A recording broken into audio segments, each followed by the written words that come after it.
Cuando comencé a preparar esta charla, me encontré con una pregunta. ¿Cuántas personas fueron necesarias para que yo hoy esté acá? Y al pensar en eso, me encontré repasando momentos, personas, decisiones. Pero por sobre todo, me encontré con una historia, la mía. Soy Raúl Figueroa, realizador audiovisual, y crecí en el maravilloso barrio General Lavalle.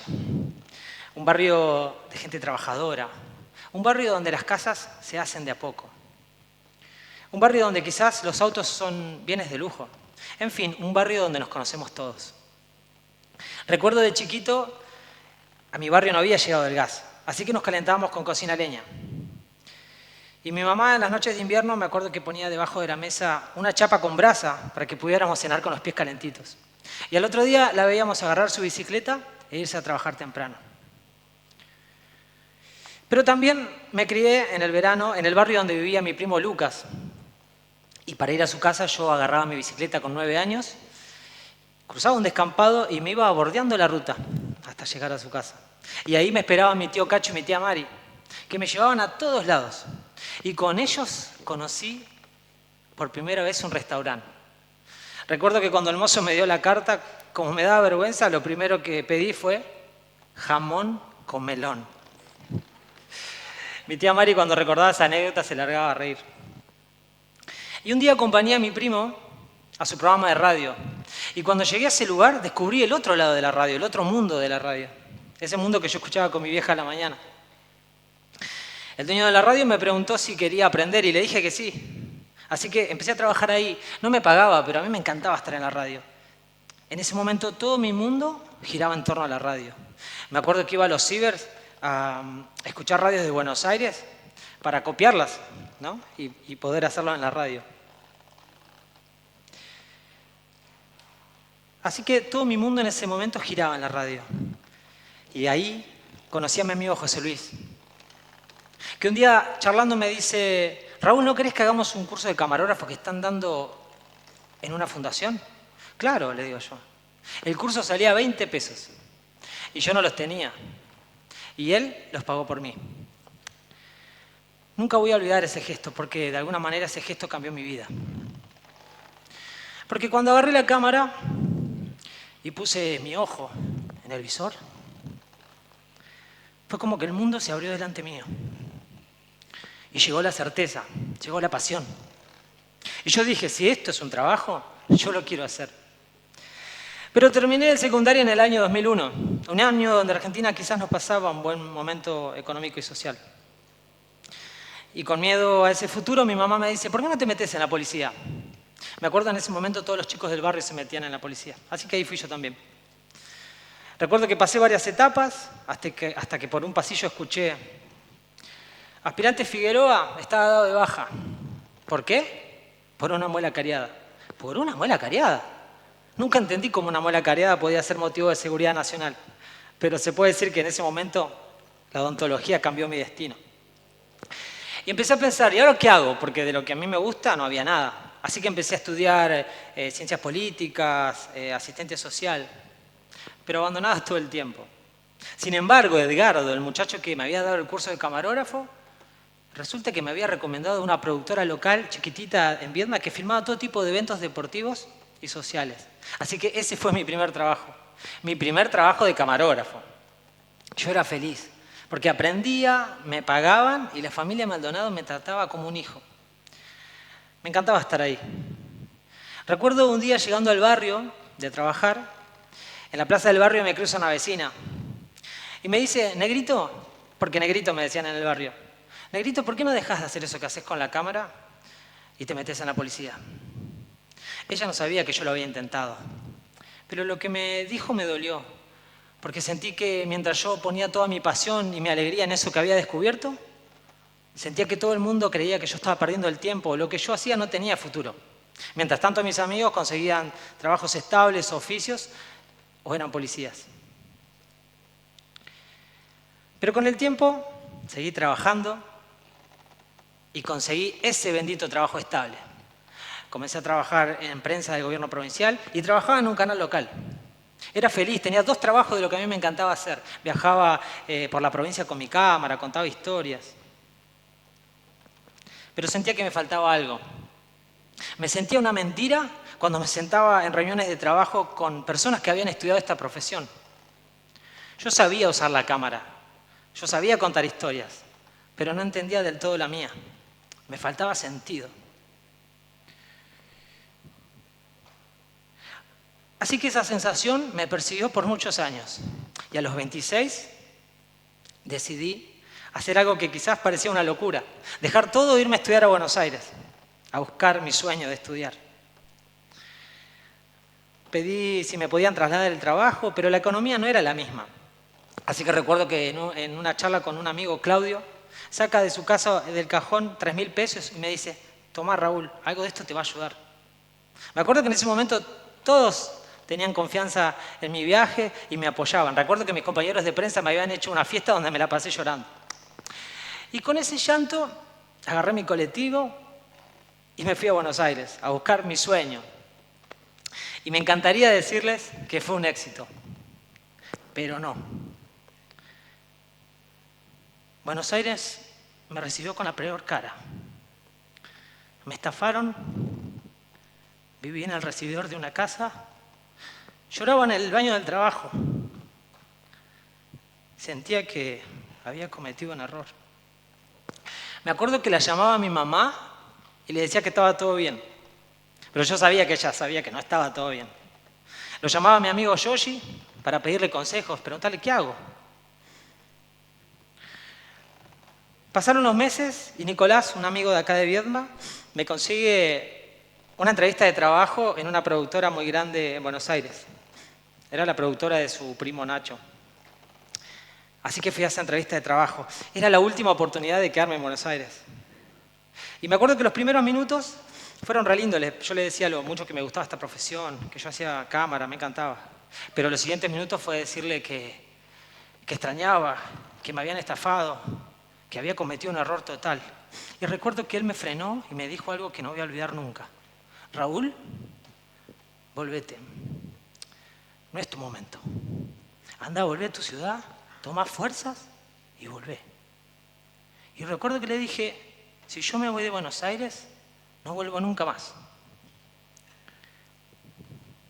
Y me volví.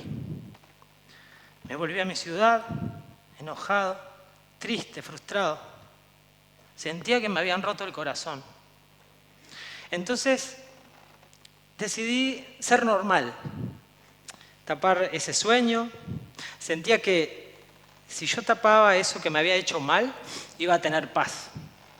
Así que me inscribí en la carrera de abogacía, de recursos humanos. Me metí en una oficina a llevar papeles. Llevaba expedientes, papeles, documentos. Hablaba con abogados. Yo hablando con abogados. Pasaron los meses y mi jefa en ese momento, Vanessa, me llama a la oficina y me dice, me mira a los ojos y me dice: Raúl, vos te tenés que ir de acá. A vos no te gusta esto que haces. Andá, volvete a filmar, andá a hacer lo que te gusta, no pierdas tiempo acá. Y en ese momento entendí que ella estaba viendo lo que yo estaba intentando apagar. Y en ese momento también me di cuenta de que la pasión no se apaga, la pasión está ahí esperando. Así que volví a agarrar la cámara, me volví a prensa, volví a viajar, volví a contar historias con mi cámara. Y en ese momento vivía solo con mi perro Rocco. Y me acuerdo que María Paula, una amiga, me dice: Raúl, vos que vivís solo, ¿por qué no alojás extranjeros mediante una página web? Yo no sabía que eso se podía hacer. Así que por mi casa pasaron infinidad de personas de todas partes del mundo, alemanes, franceses, mexicanos. Yo los llevaba a conocer la ciudad, el río y el mar. Pero en las noches, cuando nos juntábamos a charlar, cada uno de nosotros contaba su historia. Cada uno de ellos traía su historia. Personas que se animaban a viajar, a buscar un sueño, que salían por primera vez de su país. Personas que tenían miedo. Y esas charlas me fueron devolviendo algo. La curiosidad, las ganas de volver a intentar, las ganas de volver a ir a buscar mi sueño. Así que, después de 4 años, a los 30 años, Dije, yo me tengo que ir a Buenos Aires a buscar mis sueños. ¿Mi familia? ¿Estás loco? ¿Cómo te vas a ir? ¿No te acordás cómo te fue? ¿Volviste llorando? Sí, me acuerdo cómo me había ido. Pero yo me sentí otra persona, era distinto. Había aprendido. Así que agarré de nuevo ese colectivo. Me acuerdo que mis jefes en ese momento, Coqui y Fabián, me apoyaron en esa decisión. Y hablé con un profesional al que admiré siempre, Pablo, que me dijo, andá y volvé por la revancha. Así que me tomé ese colectivo, llorando, llegué a Buenos Aires y me encantaría decirles que fue un éxito, porque lo fue. Lo había logrado.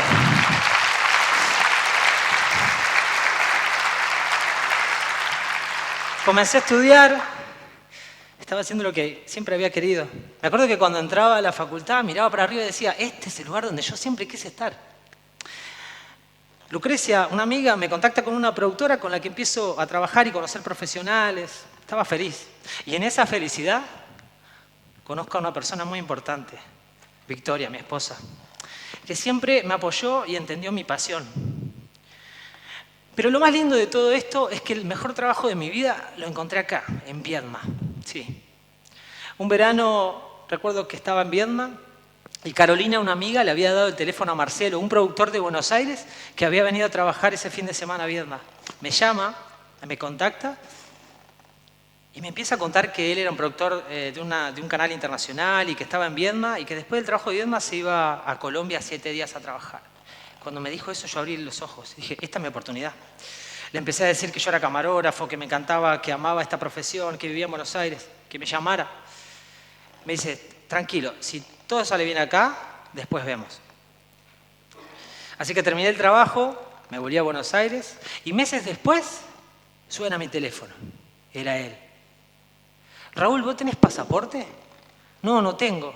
Tenés que hacerlo. Te vas conmigo a Italia un mes. Vamos a cubrir el Giro de Italia. Me quedé en shock. Me acuerdo que la miré a mi esposa y me largué a llorar. Meses después, días después, estaba en un avión sentado junto al productor, a punto de despegar, y suena mi teléfono.